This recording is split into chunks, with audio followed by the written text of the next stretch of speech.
Space, the final frontier. Space Station Ashland sits on the edge of Federation space with its companion ship, the USS Dilamus Christian. The space around them is full of mystery and strange wonders, where secrets are kept and danger lurks around every corner. The crew of the Dilamus Christian must navigate treacherous waters as they work to protect the Federation. But as they peer into the unknown, they will discover that the line between friend and foe is not always clear. They will be tested like never before and will face challenges that will push them to their limits.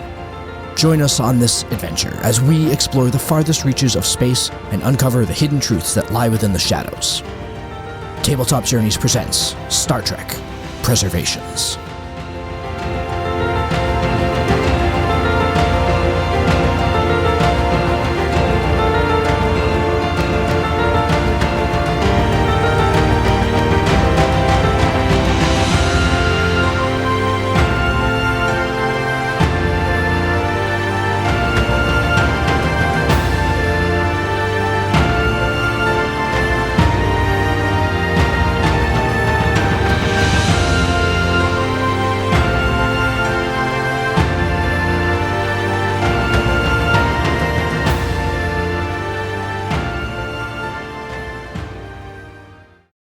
The following actual play episode contains some Session Zero topics which were discussed and agreed to by all players before recording.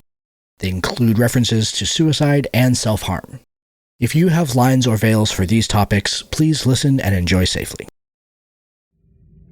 Alright, we are back. The shuttlecraft from the surface of Zunneon 3 has arrived. It has dropped off the 5 members of the DC crew. Is there any reason why you would try to keep the shuttlecraft there? Not that I can think of, no. All right. I will pause long enough to make sure that the market is not giving me that plaintive sort of don't make me go back kind of thing. But unless I get any sort of vibe from him on that, then I won't even say anything. So. Nope. You do not get that vibe from him. You get a firm handshake and what seems to be a sincere expression that he hopes to hear from you again, and that maybe a friendship between the two of you could be the beginning of a friendship between our peoples, etc., etc. Let's keep in touch then. He gives you his email address and his cell phone number, and yeah. Okay, cool. The shuttlecraft departs, and senior staff is called to the conference room.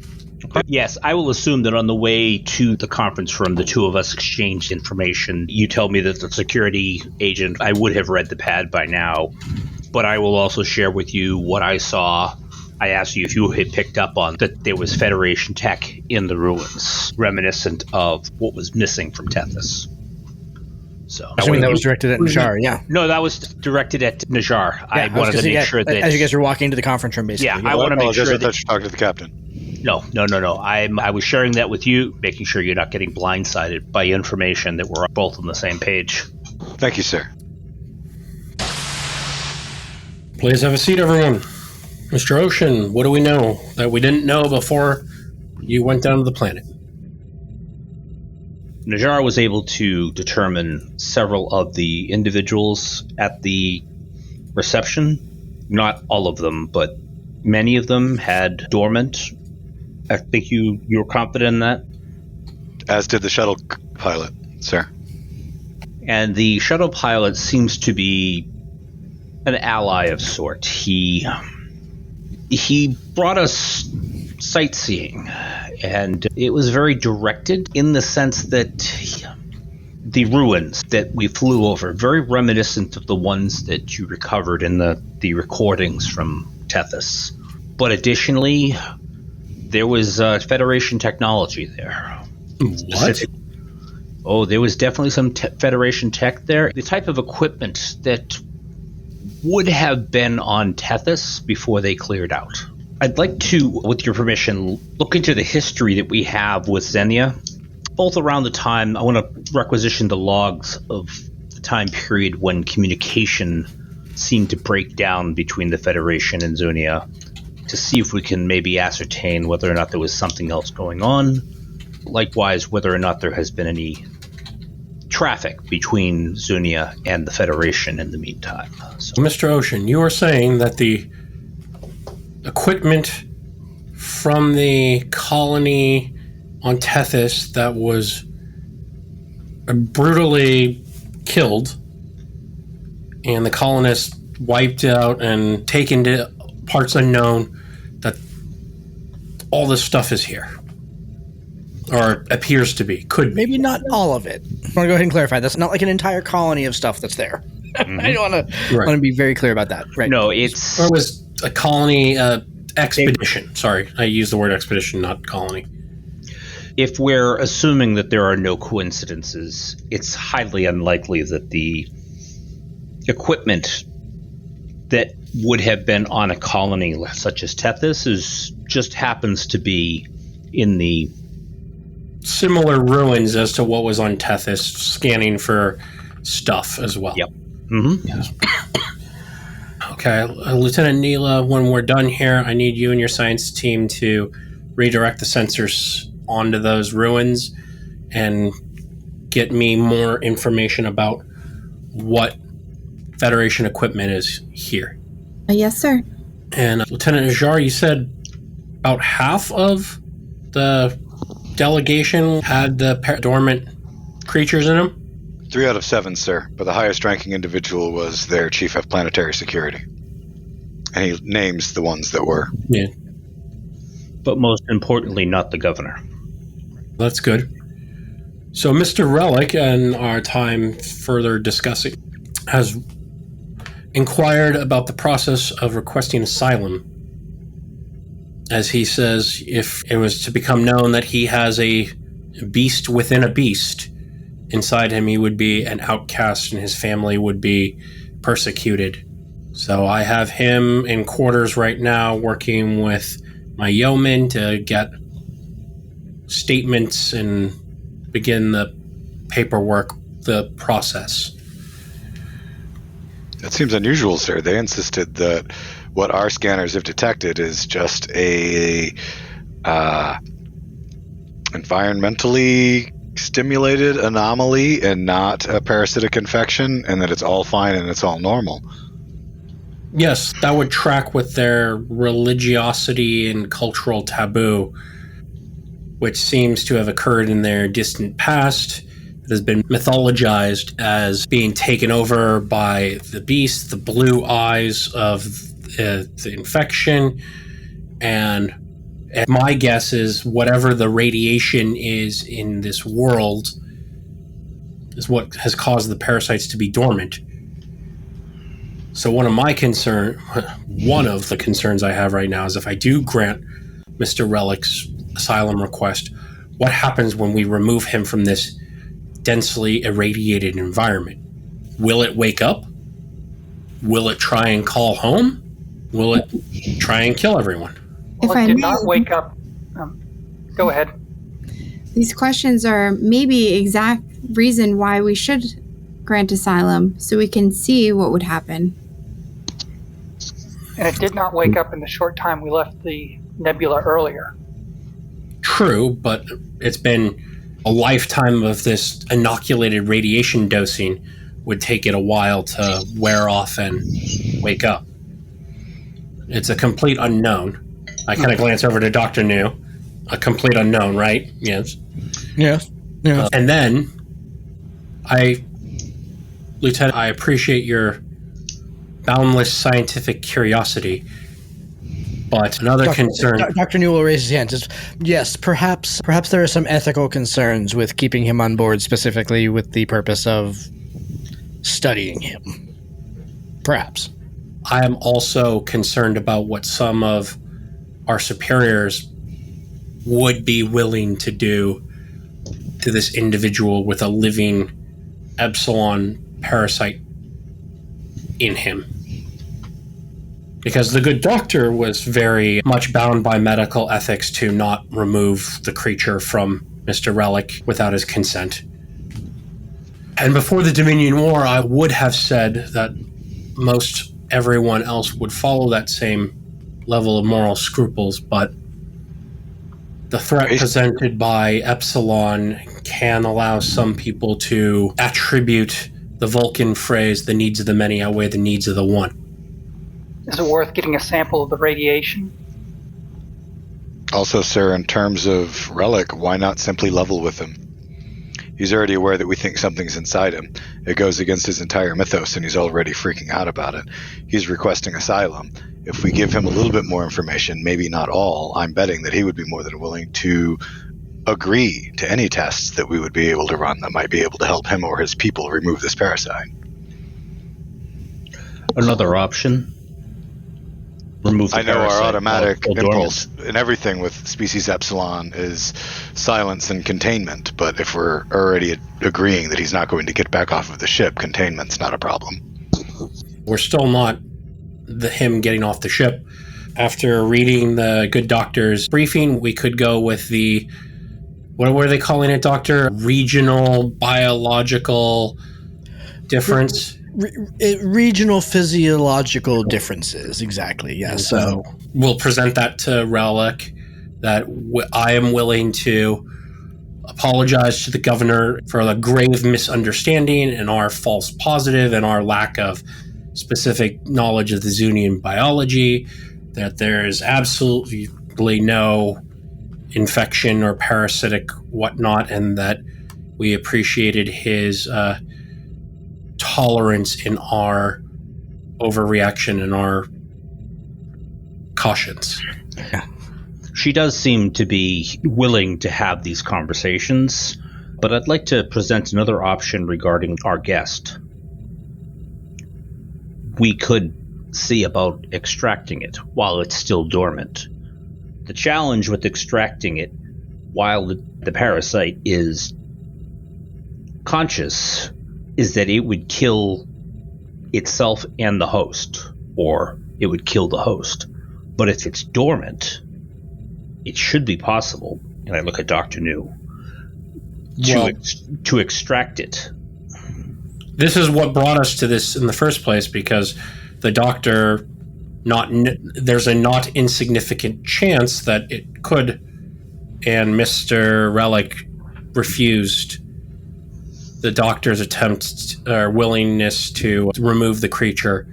That's why the doctor went down to consult with the preeminent medical specialists on the planet, who are all bought into their cultural mythology that it's not what it is, and that it is just something else. Lieutenant, you have a question? Comment? What if they know more than they're letting on to? That's obviously, I think, a good hypothesis. And if we let him go back, we refuse asylum, ethics of keeping him here aside, wouldn't that be a severe ethical dilemma to potentially let him die by sending him back? I would take the mea culpa of we misunderstood the biology. We would essentially accept their cultural facade as true and apologize. Of course, if it's too late to do that, then that changes the equation. But I am willing to put it to Mr. Relic that I can, and I would be willing to present to the authorities on Zunneon that we were wrong. There is no parasite. Mr. Relic is perfectly healthy and free to go. That is likely the only scenario that he lives. Thankfully, we are out of communication range, so that this is my decision and my decision alone. Mr. Chinara, you've been pretty quiet. Any thoughts? I've been thinking the fact that half the delegation had the parasites. Do we have any ideas to whether or not that's unique to that particular group, or is that typical for the entire population? So far, with 2 samplings of the population, and both, roughly half have been infected. Our data pool is quite limited.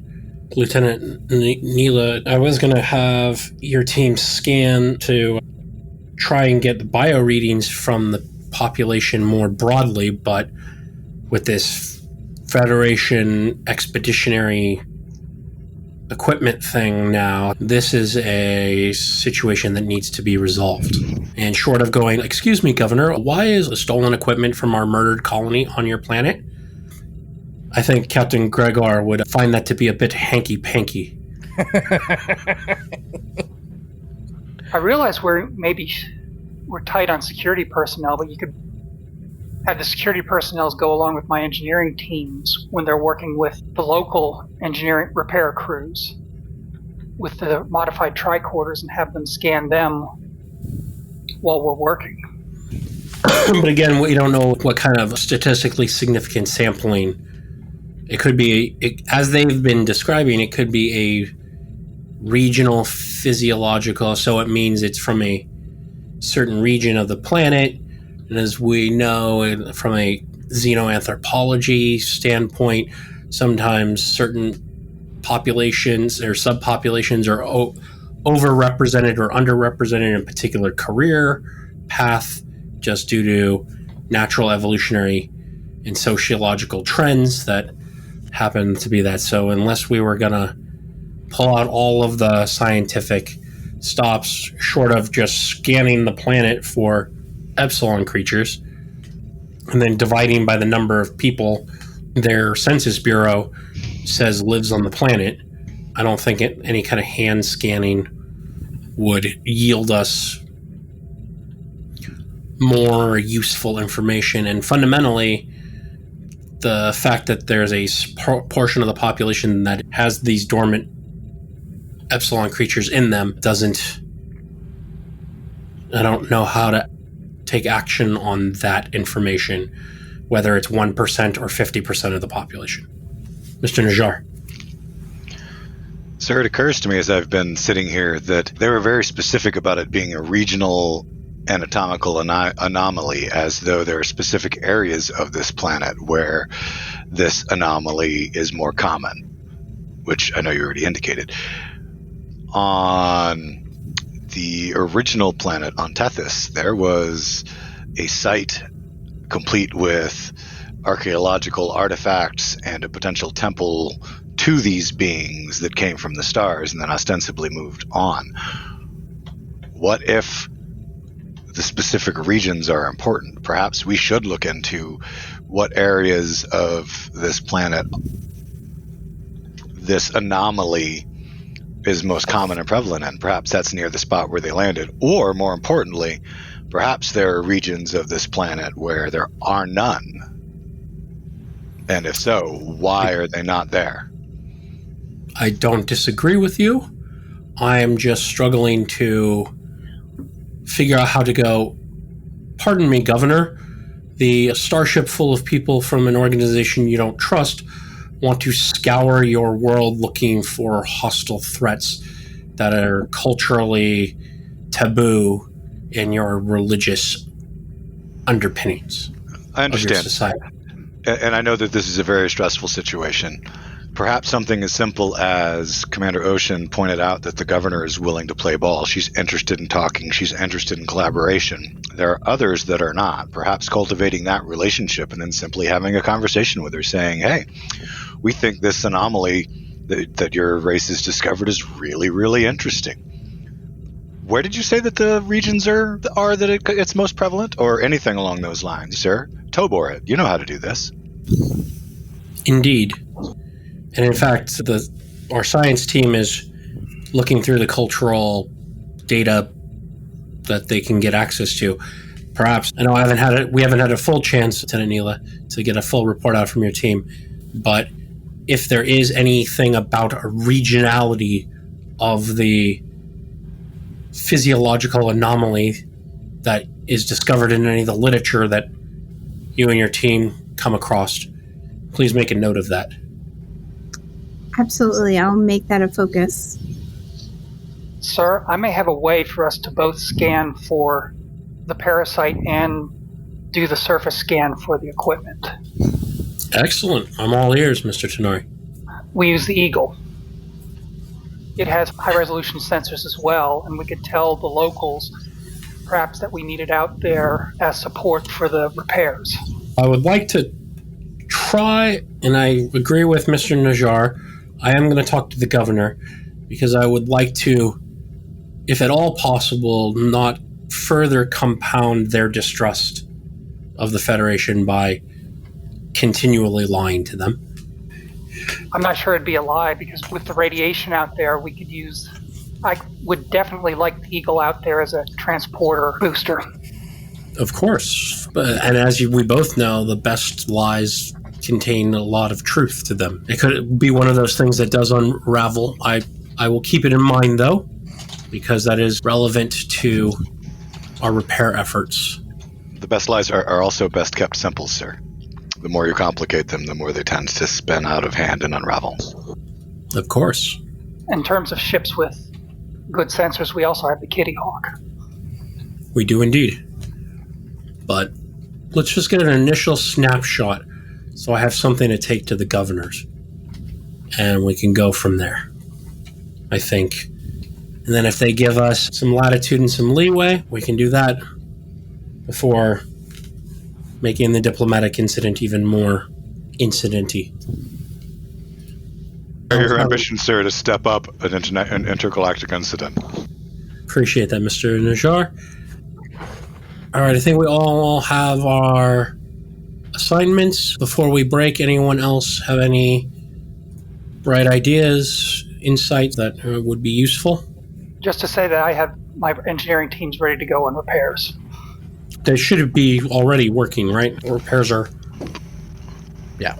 ongoing. Sir, one other thing that did come to my mind from your department, sir, with your permission, given the difficulty that we're having in spreading the small security complement that we have on this ship, should we feel as though we're going to get any thinner, I'd like to take a couple of the younger ensigns on the ship and assign them to security officers to begin shadowing just as backup personnel. Every recruit has gone through basic Starfleet security training and should be capable of following the orders of one of my officers if we need interim security officers to supplement the force.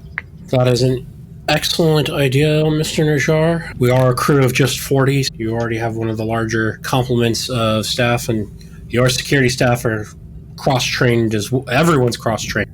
Indeed. Here, and my staff would cover the majority of the duties, but when we face situations like Lieutenant Tanari's teams entering the planet, perhaps one fully trained security officer and one or two interim security officers under their command and keeping the rest of the fully trained staff on board might help us keep the Christian a little bit more secure. I'll take that under advisement. I think for right now, I don't perceive any particular threat to the internal security of the ship, but if that situation changes, let me know, Mr. Najjar.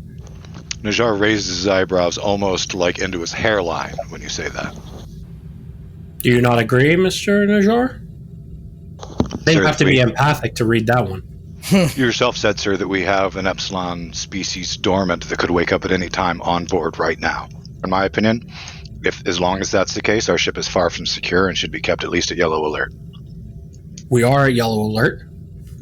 I just turned this buzzer off.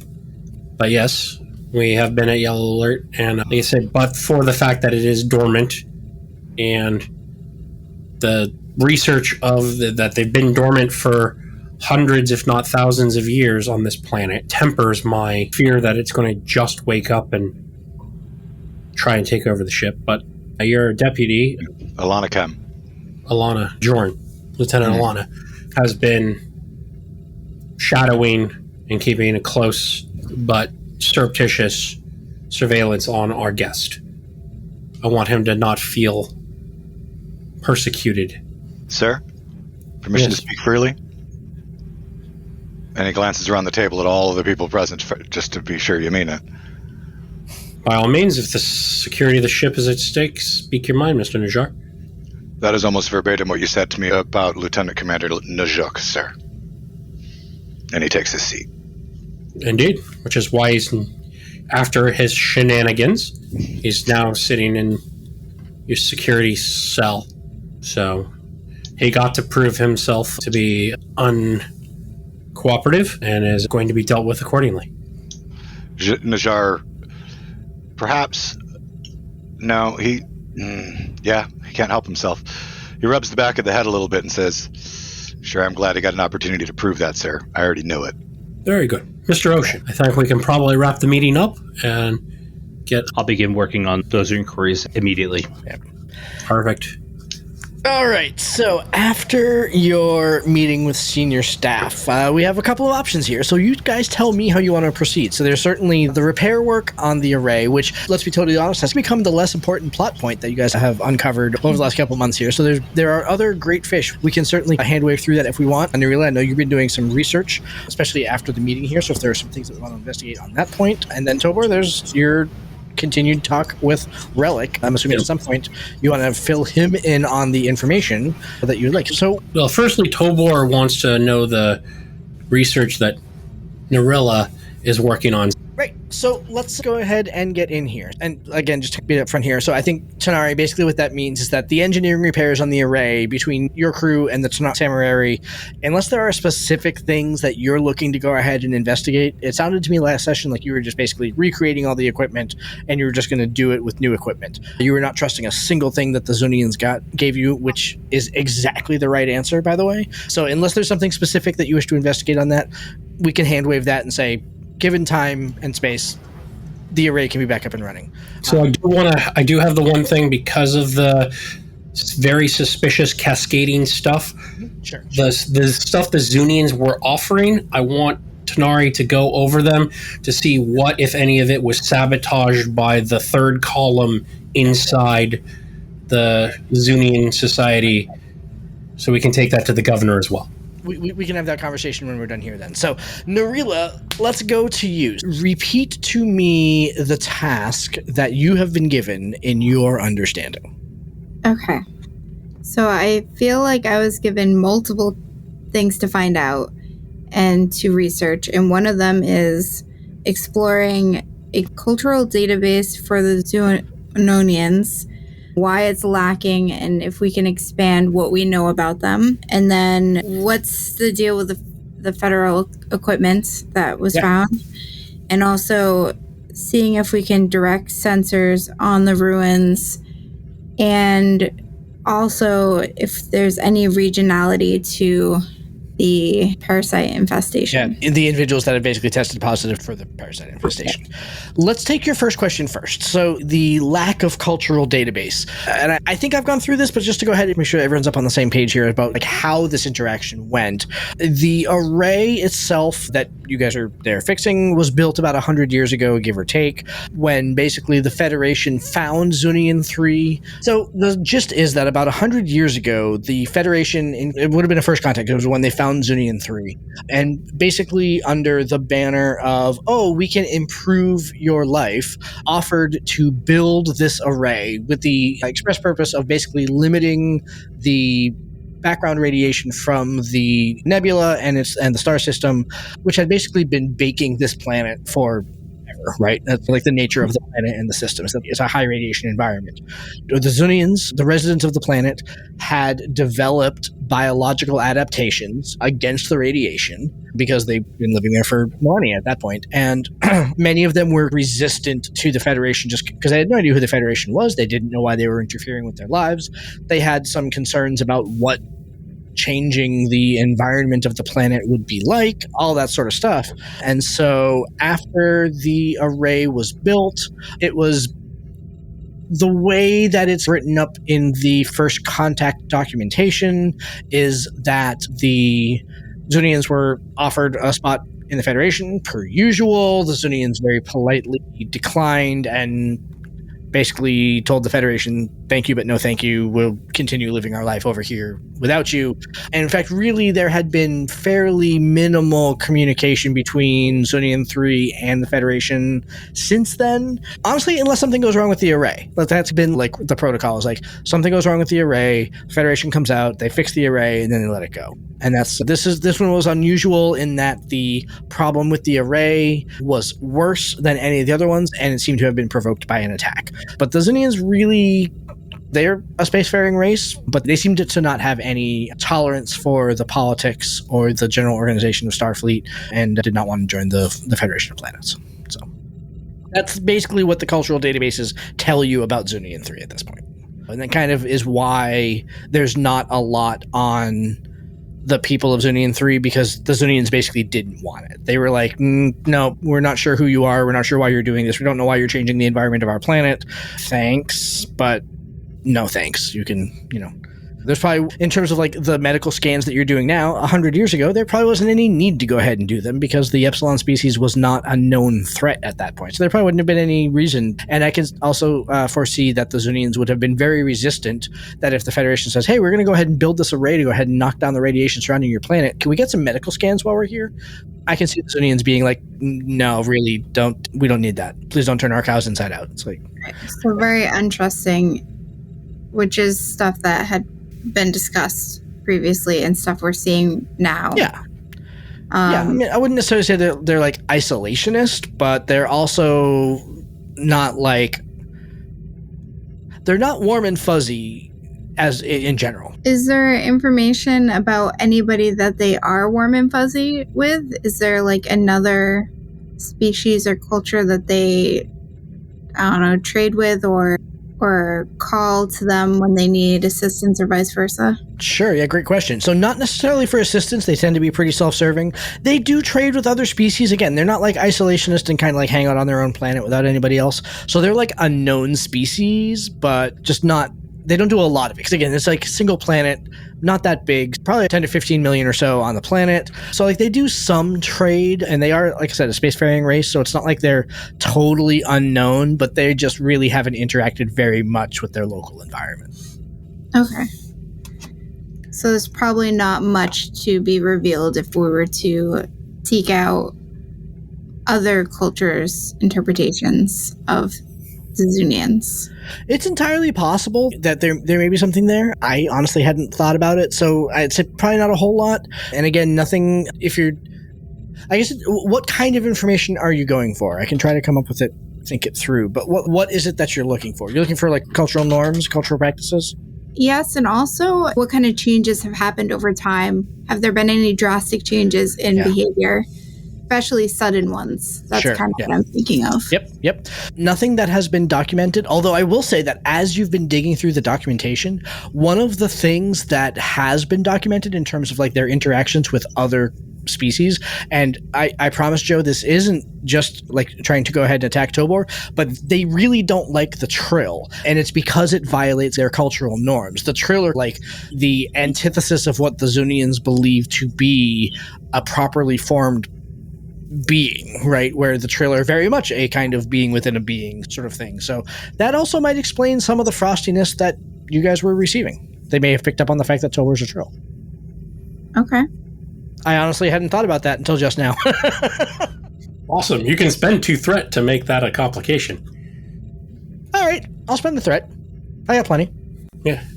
And so also, I think kind of, Josh, one of the things I was hoping is since we're here and can get access to their data net now, that's also the investigation that the team's doing, is like reading the newspaper and doing that kind of... Yep. What you find, again, reading through several hundred years worth of newspaper, thankfully on the computer, you're putting some keywords in to go ahead and pull them out. And what you're finding is that the fears, or at least the kind of the cultural expectation that Relic talked about, is probably on point. That whole sense of, nope, they really pretty firmly believe that when beings suffer any sort of infection or takeover or anything like that, that it is a weakness in the species. That is very much a barbaric cultural implementation that probably would have ran afoul of several Federation policies and laws anyway, so there would have been some smoothing that would have had to be done on that front. But that's very much an active threat. It's not, we think about the Salem witch trials 400 years ago or whatever like that. Like, that's kind of like, oh, distant past. We were a different people then. And for the Zunneons, that's very much a real thing that they deal with on a day-to-day basis. That, like, it is, as time has gone on, it's less there are bands of thugs roving the street, pulling people out of their houses for suspicion of it. It's much more, no, I have become a weakness to the species. In order for the species to provide, I will voluntarily remove myself, kind of thing. Those stories are sadly common as you're reading through the media and listening to newspapers and stuff like that. Maybe not a daily occurrence, but there are certainly a special section of obituaries for people who are dying for the betterment of the Zunneon people, so to speak. So when I read through these like obituary stories or even like retellings of it, is it like mostly physical ailments, something that would be obvious if you saw somebody? Or is it also ailments that are unexplained and maybe not visually seen? Yeah, that's a great question. Because of the nature of the planet, there's very little sort of infective agents on the planet. There are like precious few known bacteria, viruses. There are no fungi of any sort or anything like that, just because of the high radiation environment. And it's an adaptation that the Zunneons have grown into. You're getting the sense that a lot of the stories of people, particularly the people that like voluntarily remove themselves from the gene pool in this way, are either like peer pressure type events where it's I'm a financial drain on my family kind of thing. As you kind of like dig in deeper, this family's having financial difficulties. Maybe the oldest member not being in that family anymore helps the family go along or something like that. Like you're beginning to wonder how much sociological impact there is in these sorts of decisions, because the ailments are not specific. The ailments are not sort of like, oh, that Zunneon over there lost his limb and clearly it's infected. Like, it's not a lot of that. It's a lot of kind of self-driven, I'm having issues sort of thing. So... And before I go any further, I just want to go ahead and make sure everyone's comfortable with this line of conversation. Suicide and self-harm are a veil for me, but not a line. If we don't feature it center stage, I should be all right. Please, obviously, if I go too far, let me know. You got it. Appreciate it. Yeah, so that sort of seems to be, they really believe that they're doing it for the betterment of the species, but there's definitely some sort of a sociological element to it you're picking up on. Okay. That's interesting. I think that's all the questions I have for this part. So let's go to the bit about the equipment and everything like that. So you basically wanted to go ahead and point the scanners at the area to go ahead and pick up information on the ruins and the equipment itself that was found? Yes. Cool. All right. I am going to make you roll for this to go ahead and see. The computer can certainly go ahead and help you process this. I would say, Joe, this would be an appropriate situation where the ship computer could go ahead and assist with this. This will be a 2 difficulty challenge to go ahead and interpret this. Basically, your challenge, Narila, is going to be, can I input into the sensor array the stuff that I'm looking for to go ahead and get the results that I want, is the way to think about it. You said it's a 2 success? It is, yep. And... we do have the assistance from the ship. Okay. And science reason, you said? Sorry. Let's see. I would say in this case, probably not science, because you're actually using the sensors themselves. So I give you a reason, but engineering maybe, because you're basically having to program the sensors to look for a specific thing. Okay. And the computer can help you. It's smart enough. So can I buy using a threat in bold science? Absolutely. Except this is an engineering test. Engineering, not science. Oh, yeah. right. Right. Yep. You can still buy with the threat if you'd like. You won't get the reroll, so. Right. Get there, Josh. I think I might still buy with a threat. And then the science officer says if I succeed assisting with the ship's computers, it doesn't specify it needs to be on a science roll. Is that... So it says if you succeed on a challenge where the ship assists?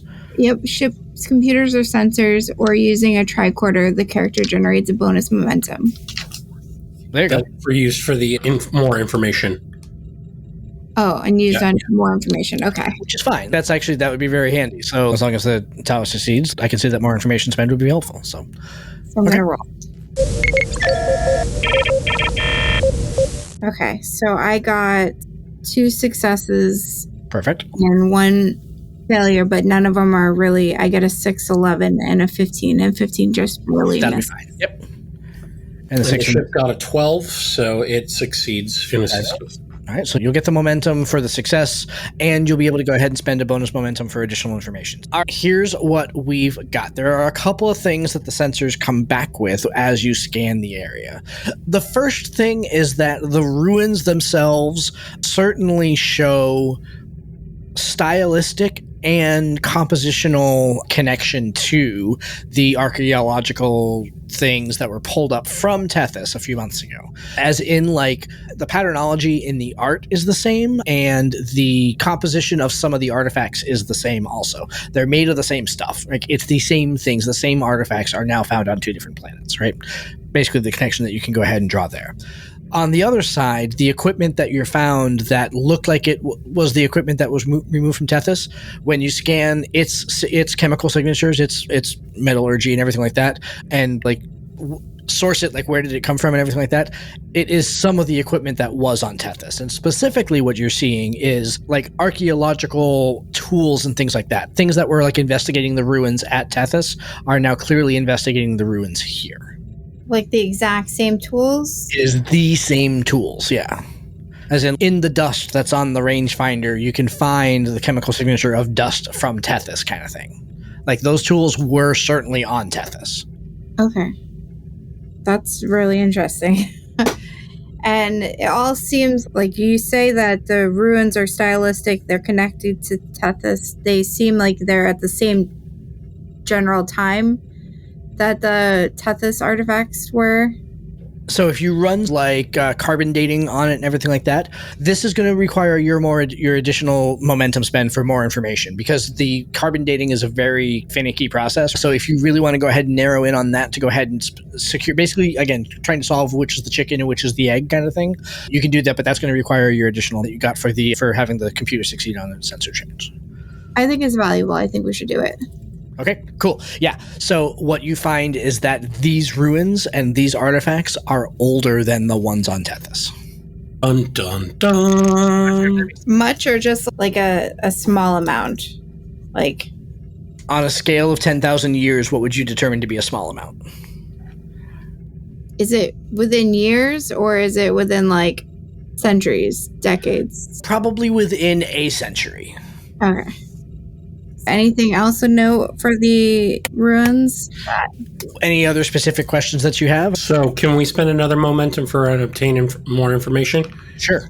So, in scanning the ruin area, do we pick up life signs? And if so, who and what species are they? Sure. You do find life signs. There are 2 active life signs in the ruins right now. They both register as Zunneon, but you also find kind of like lingering life signs that suggest that there may have been up to 3 or 4 other people in the area. All life signs register as Zunneon. Stun him into silence. Can we take, like with Tethys, we had a scan so we were able to save some imagery. Can we do that from where we are at, or will we need to get closer? You mean like when you were able to go ahead and take the artifacts and recreate the in the holodeck, like what the actual scenes were? You would need the artifacts up on the ship. Maybe not even that advanced, but just generally. Yeah, what you've got is what you can do from a distance. You would have to bring stuff up on board to go ahead and do that same kind of analysis. It just requires so much computing power, and it requires a lot more detail than you're able to get on a sensor in orbit. Okay. I think that's all the questions I have on the ruins. Okay. And then there was a third question that you had. And I think we looped them together, the federal equipment and the... Yes. Oh, no, I do have the third question. Sorry. Yeah. Yep. Is there any region, if I can look at the people that we have found already? The regionality, yes. Yeah. So for this, I need some information from people that were on the planet. And so Najjar, I think you may need to go ahead and give me a hand here. I know that when you read them, you were able to go ahead and pick out like, yep, you, and one of the U's was the security chief. But otherwise, what I'm trying to figure out is, how are you going to go about identifying that information? It's not like it's impossible, but I just need a little bit more of like, how do you... If Najjar can match them to names, as introductions would have been made at the meeting, and we know the 2 Fair. people that were up here, and she does have access to the planet's net. She ought to be able to search them in their local networks to see where they're from. I like that. Yeah, so this would be like a low-level computing challenge, kind of like a 1 difficulty security reason, and probably actually get help from the ship's computer to help parse through that information also. Okay. It's like a 1 difficulty challenge with an assist from the computer. All Mr. right. Harney, if you would... As Najjar's brain was involved, because you asked for my assistance, may I assist? Absolutely, yeah, I think that's perfectly valid. Yep. And the other thing I want to know, while we're doing the search, besides just where they're located, I think it'd be useful to know the general kind of professions if we can get that kind of information as well. If there is like all these people are miners or something. Yeah, like Or suspiciously all high-ranking government officials. Exactly. Yeah. I was going to say, yeah, so it's limited to this one small town in southern Zunneon, and look at that. They're all members of the government. They're all members of the majority party and working for the governor. Hey, look at that. I'm like, yeah. Najjar is still suffering from a mild concussion and was no help with a 19. Fabulous. Oh, but I actually rolled much better. So I That's rolled on 2 dice, a 2, and you said this was security and insight? Yeah. I made both of them. The other one I rolled 11, which should make it. Okay, so a total of 3 successes then is... 2 successes or computer 1, 3. Well, do you have a focus that would apply? Therefore, your 2 would have been a critical. You're basically doing a database search through their population databases, you know. So I have biology, forensic science, and epsilon species detection, and I think that is more about equipment, that last one. Yeah, unfortunately. Okay, so it won't be a critical. So you have 2 successes. That's fine. Still enough. It was only a 1. You're basically searching through a database. That's a 1. And the ship hasn't rolled yet either. Ship has not rolled yet. So 4, which is a success, not a critical. Right? Let's see. Unless it is a security task. There was computer security? I'm not really thinking security. Like, again, like it's not like... like computers command? Like it's interfacing with the planetary net? Let's see. Yeah, I like computer command, like search for another culture or research legal matters. That sounds like computer command. Yep. So, yeah, the 4 is just a single success. Okay, that's fine. So 2 successes over what you needed. Yeah, so based on the individuals that Najjar was able to give you, and when you looked up like where they're from, and you also take Rallic, so that's 4 people that and the pilot. So those are 5 people that have scanned positive for a dormant epsilon species. You're not really seeing any sort of like regional connection or governmental connection between the 5 of them, unless the region that they're is like loosely defined as like the planet. They come from different parts, they come from different families, they come from different socioeconomic levels. So you suspect that this whole like regional physiological differences is probably a sociological cover. It's how they've justified. Still not necessarily a bad thread to be pulling on, though, because if only part of the population is infected, the question becomes when and where do they become infected? Unless it's merged with the species enough that they're born that way. They have to have some kind of commonality to get the parasite in them in the first place, whether it's religious, social. Religious isn't a bad necessarily way to look, but yeah. That was exactly where I was going with the profession stuff. If they walked through these ruins or if they had stumbled across a certain place, like I was thinking but if they're all from different regions, that kind of, let's do some sort of like pilgrimage or something. Yep. Now, basically, the geography of Zunneon is broken up into like various nation states, but there's a central planetary government. The nation states feed into a congressional body that helps run the planet. The individuals that you're talking to, like some of them maybe are from where the capital is, but their origins are from different nation states. So, were the ruins tied into their mythology? Is this somewhere that people make a pilgrimage, like the guy that showed Ocean the photograph of his family standing in front of it? They're a popular vacation spot. As you're reading through like the newspapers and stuff like that, like they're featured in like tourist guides and stuff like that. So they're pretty. Maybe underneath those popular ruins, there's a giant room full of those little egg things. You go and open up, and out they come. Yeah, gigantic subspace signal generator that that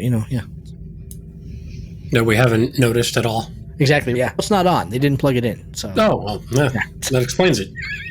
That's the first thing their IT person is going to tell them to do when they realize exactly. Yeah, until the array is back on. Turned it on and turned it off again. Right. Exactly. Yeah. It's too hot without the array. It needs to cool down the planet some. It's planetary server room. Did that answer your question sufficiently, or do you want to go ahead and spend some of your momentum to go ahead and probe into that a little bit further? Basically, what I could give you is I could give you like the specific nation states that they're from, but basically the information is that there does not seem to be a regional connection between the people that you have currently found. It seems to be a sociological cover. Okay. I think that's okay then. they have social media, you could go through the 5 people's social media to see if you can find other people with pictures in front of the ruins. Zunneon Facebook. I think they call that Zunneon Zoom chat.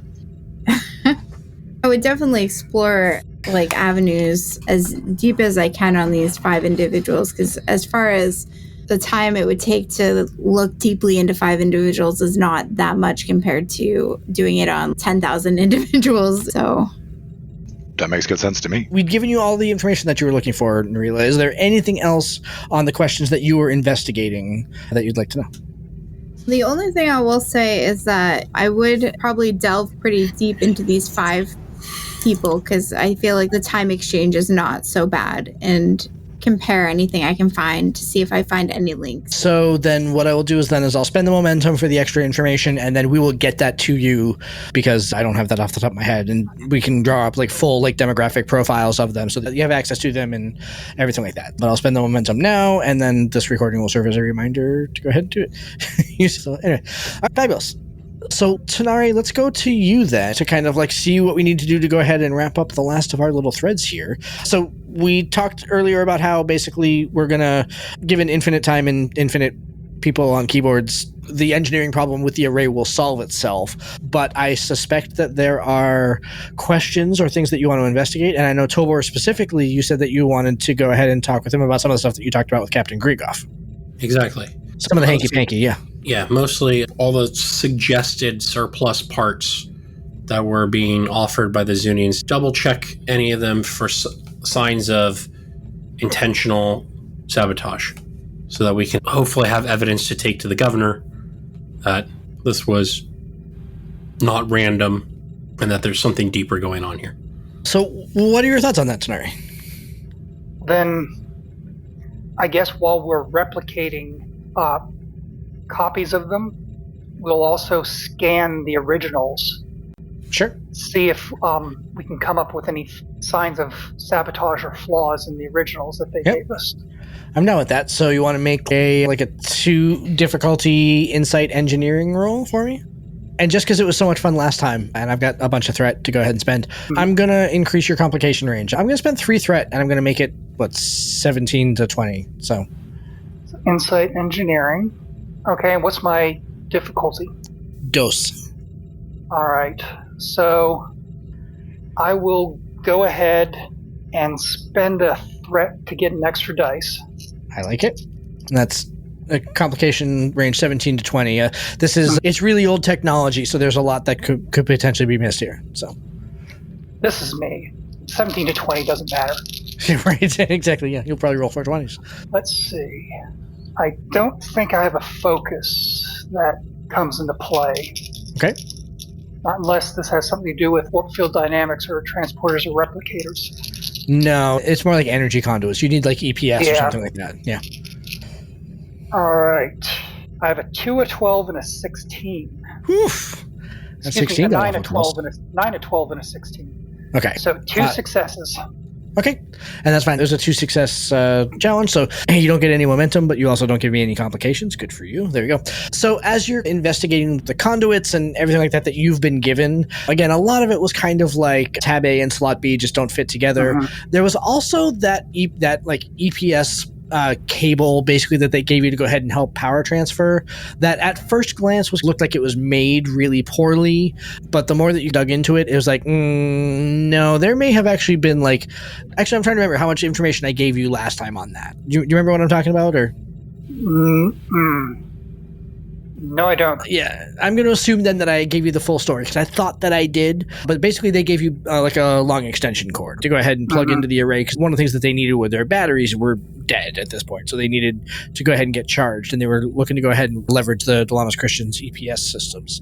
The cable that they gave you at first glance was built really poorly, as in normally there's a tightness to the bundle of EPS cables, right? They don't have an awful lot of space in them, stuff like that. This cable looked like it was built really poorly in that the cabling itself was very loosely put together. And as you started investigating it, one of the things that kind of raised your antenna a little bit was that it looked like it was so loose, in fact, that if this was used to connect one ship to, say, a power array, that you could, if you were properly protected from the energy being transferred through, you could physically crawl through the cable, which was interesting that it would be made that poorly. It was kind of like as an example of like how badly it was built. So there's that. There's definitely this is weird. Like maybe it was just built really badly, but it's built really, really badly and could be used. Now that you're like putting your conspiracy theory hat on, you can see how it's okay. If I were going to go ahead and use this cable for something else than what I intended, this is definitely an option, right?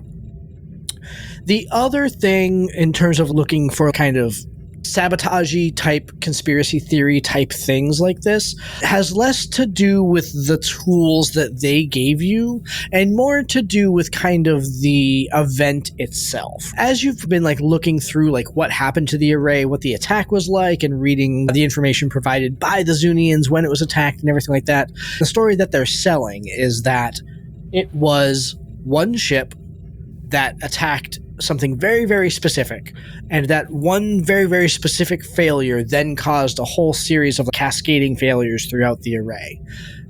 Doing the math on the back of the envelope about the odds of hitting that one thing in such a way to go ahead and cause all these cascading failures, that math never really added up to you anyway, and you thought that, again, if you're thinking about it from like a suspicious sort of conspiracy theory Tanari sort of angle, it would be way easier to have the ship attack, but then have, again, somebody on the inside that's like flipping the switches, blowing other things up to make it look like it's all related to the attack, but is actually not. So, does that answer your questions and give you the information that you're looking for?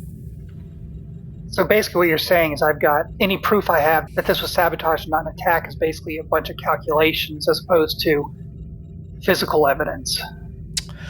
Yeah, you have an alien species that is known to go ahead and have some sort of connection to the Epsilon species, and a bunch of hunches on if this were sabotage and if they were looking to do things, this is how I would do it. And you're finding that it's not absolutely wackadoodle that's an option. But nothing hard.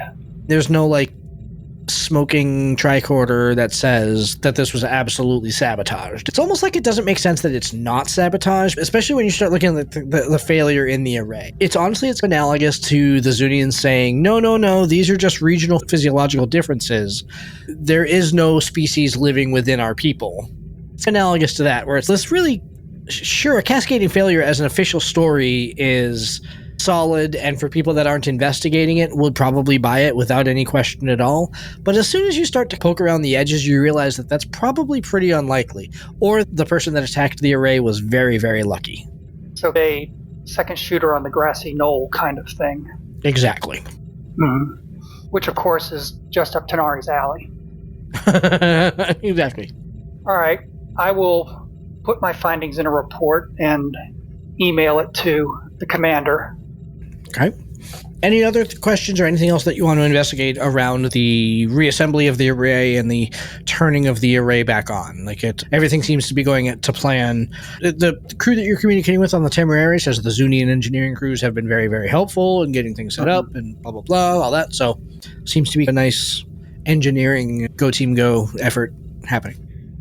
Make sure everyone goes through a pretty good quality control before we turn it back on. But beyond that, I can't think of much else to do. Don't want to push any null pointer exceptions to production. Especially on a Friday. Especially on a Friday. Exactly, yeah. Yeah. Why don't you do this then for me? I want you to basically roll for the entirety of the engineering team that has been underneath you for this entire process. So give me like a 3 difficulty. I will not increase your complication range. I'll be nice this time around. Give me like a 3 difficulty engineering challenge. And this is going to be like a gated challenge, right? So I'm saying 3. 3 will be an absolute success. But really what I want to know is how many successes you've got, because that would determine kind of the level of success in here. Okay, and what's my target number then? So engineering and whatever, engineering insight, engineering control, actually, since you're kind of like This operating is the extremely complex equipment. Yeah. All right, so you said 3 difficulty. So let me spend 1 momentum, 2 threat to get 2 extra dice. 2 I like it. All right, 3 successes. Perfect. 13, 13, 3, 15. Whew, okay, there you go. Yeah, excellent. You don't have any focus that the 3 would apply to? No, again, unless... Your bold lets you re-roll one of them, doesn't it? For buying with threat, so you could re-roll the failure. And see if you get another. Yeah, but you know how I roll. I'll probably get Fair. Very fair. He didn't get a complication. Let's stick him at the 15. Yeah. So, yeah. Okay, cool. So yeah, basically you put into place the quality assurance checks, find a couple of I's and a couple of T's that needed to be dotted and crossed, made those changes to the software, everything comes up and running. Batteries report that they're fully charged, and basically you close your eyes and flip the switch, and the array begins humming with this mechanical hum to it. It illuminates, and you can see this kind of twinkle and glisten that's currently in the atmosphere around Zunneon 3 dissipate a little bit, and the planet now picks up a lot of the reds of the sand and everything, so it's kind of changed the color palette of the planet. The array seems to be functioning, all reporting and everything seems to be working properly on the array. Did you install any sort of like monitoring or any sort of updates or anything other than like software patches for the software that was running it, I assume? Oh, Yeah. definitely. What sort of changes did you make to the array in this process? Probably some software patches to help it run more efficiently, and monitoring so that they can keep track of the system and more quickly make repairs when they need to. The Zunneon engineering teams are ecstatic that you would give them such things. Like they've been trying to go ahead and figure out this Federation technology for a while, and what you've given them is really important information to go ahead and help support themselves. They're deeply appreciative. You said they have 7 fingers? Sure, yeah, they have 7 fingers on each hand, sure. All right, go around, give them high 6. High 6s, that's perfect. We have 5, they have 7. Yeah, average it out. I love it. Perfect.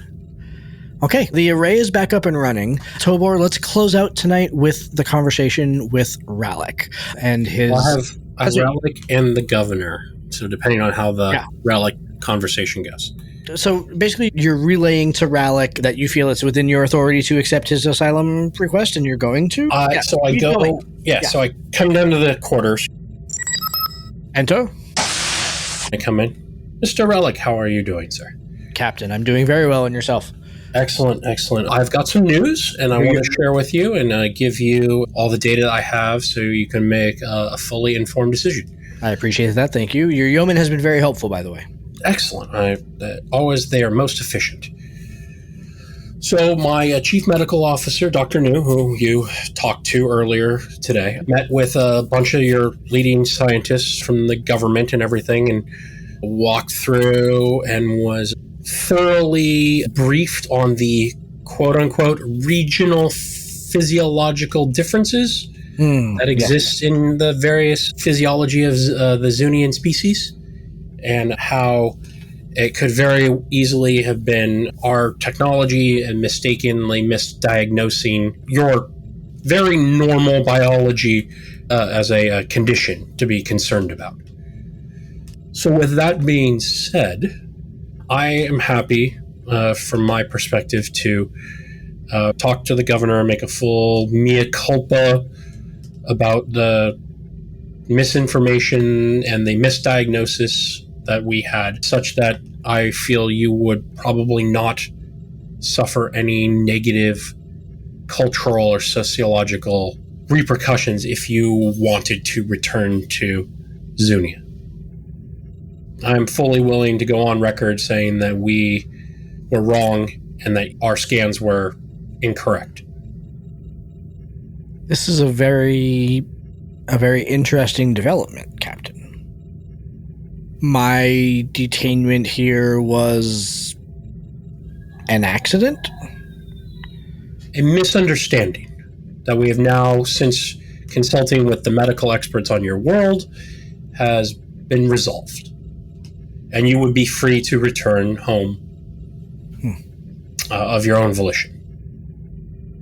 I see. And you think whatever it is your scans revealed is just chalked up to these regional physiological differences?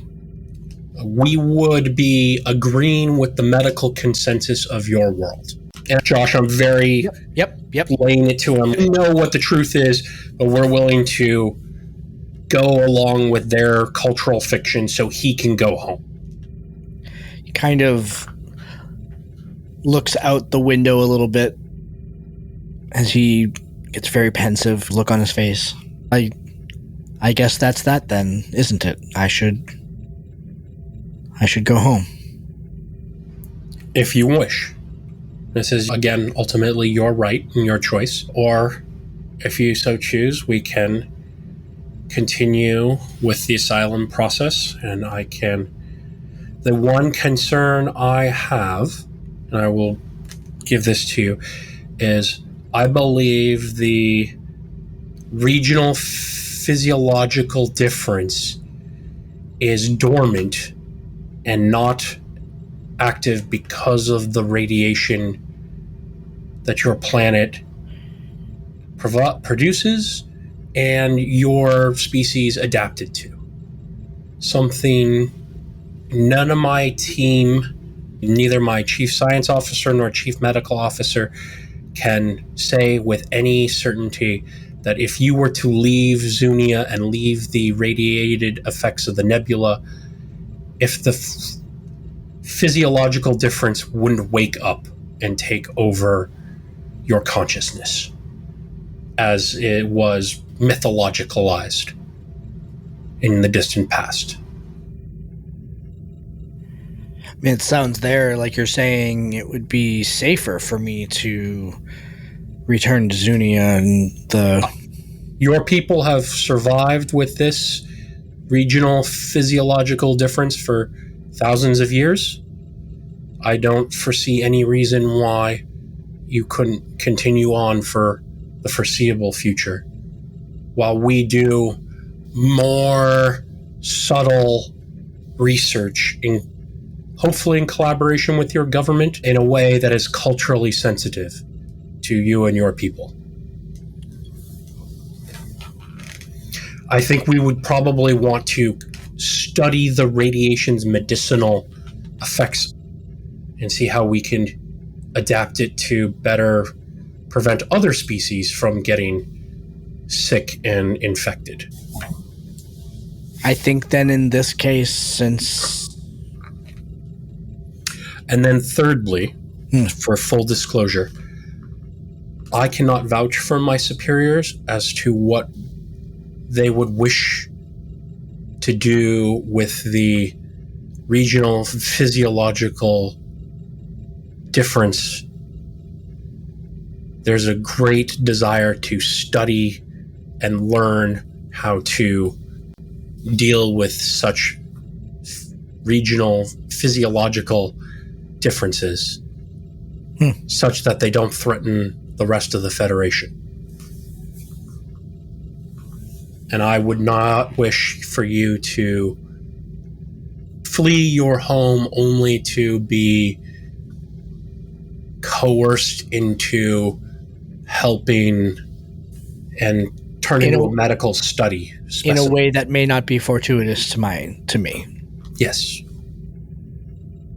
I understand what you're saying, Topor. I think that given all of this, I think it only makes sense that I return to the surface. But I would ask that you remember me if information comes that would make that decision be reconsidered.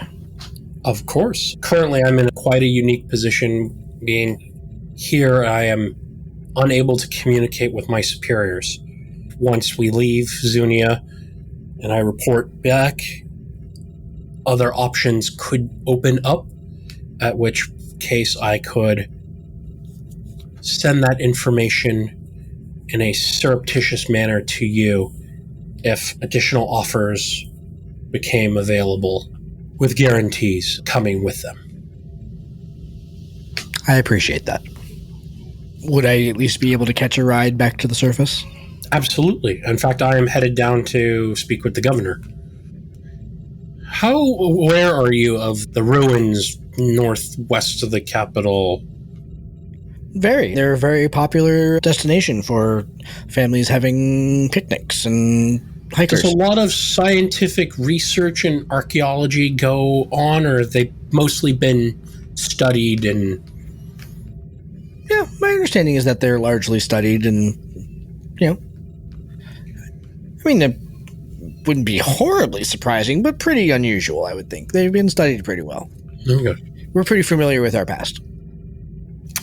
That generally tends to be the case with cultures. Excellent, yes. So with that saying, I am going to hold on transmitting the asylum request at your insistence. And again, I am about to go down and talk with the governor and the chief of security and do my best to convince them it's all been one big misunderstanding and apologize profusely. All right. I like it. And so I basically assume that you would relay basically the same information that you just told to Rallick, to the governor, and to Tovar. Yep. Cool. I am going to make your roll for it.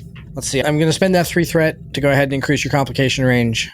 And then, let's say I would make this probably... They are skeptical, especially where you are Trill, that you are going to be an honest dealing with them anyways. That's why the complication range is high.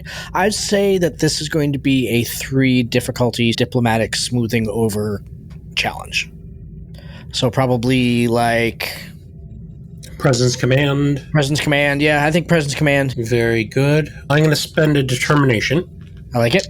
Because Starfleet is more than the uniform. Ooh, I like it. So the first one will be the Delta, and then how much momentum do we have left? We have 1 momentum. Then I will buy a second die with a momentum and a threat. Yep. Actually, you know what? Since I have to buy 1 with threat, I'm going to use my voice of authority and add 2 threat to... Oh, no, never mind. This is only when I'm assisting. All right. And I did the reading, but I'm there again. Okay, so yeah, no, I'll buy the total of 4 roll die. Yeah. 4 die, and your complication range is 17 to 20. So. Perfect. And it's 3 difficulty. All right. So I've got 1, 2, 3, 4, 5, 6 successes. Whew. Those are all critical? No, but I had the determination spent. Oh, yeah. 2 crits, 2 regular. All right, cool. So you gain 3 momentum back. That's an overwhelming success. Tovar, who was never really going to buy what you were saying anyways, huffy, but ultimately does not feel like he has a leg to stand on. The governor is... Also, and just in this thing, I'm throwing in the... By the way, our, stolen equipment from our murdered, scientific expedition is, on your planet in the ruins. I'm going to overlook this because I'm a really nice guy. And we're not going to make a big deal about it, but we do want to figure out what the heck's going on. Yeah. Work together to figure that out. Yeah, because I know this is not an official Zunneon policy to murder colonists on a Federation planet and then steal their stuff and use it to do all kinds of archaeological. So it must be some nefarious third party that we would love to work together to... Yeah. Tovar obviously is beside himself, incandescent with rage at that sort of implication that you would imply that the Zunneons are guilty. And I'll pull out the pad and flick the data to him. Here's the serial numbers. Yep. That's Carl. High resolution sensors. Yeah, totally fine. As I was saying, Tovar was never going to go ahead and believe you that this was a mistake. He has been deeply wounded by this entire diplomatic incident. However, you've been so convincing that I can't do anything about it. I just don't trust you, period. That's just the way that it is.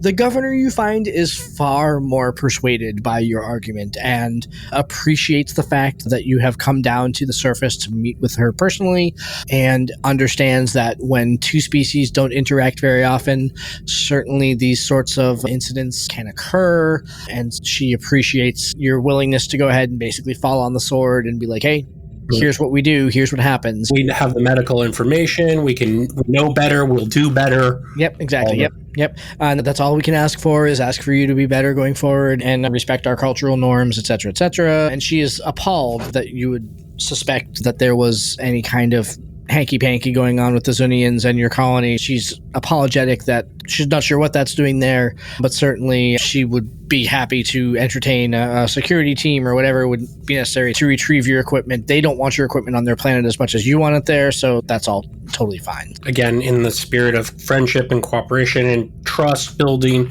I will insist that there's no Starfleet involved in what obviously is an internal security matter, that these criminals who do not represent Zunneon or Zunneon society, I will let them arrest them and do all the investigation. And please just keep us informed of the investigation results. Yeah, exactly. Yep. Perfect. Sounds like then we are on the same page, and she appreciates you bringing her citizen back and bids you adieu, and you are free to leave our planet. We appreciate the work fixing our array, and and their GTFO. That's actually our game for tonight, guys.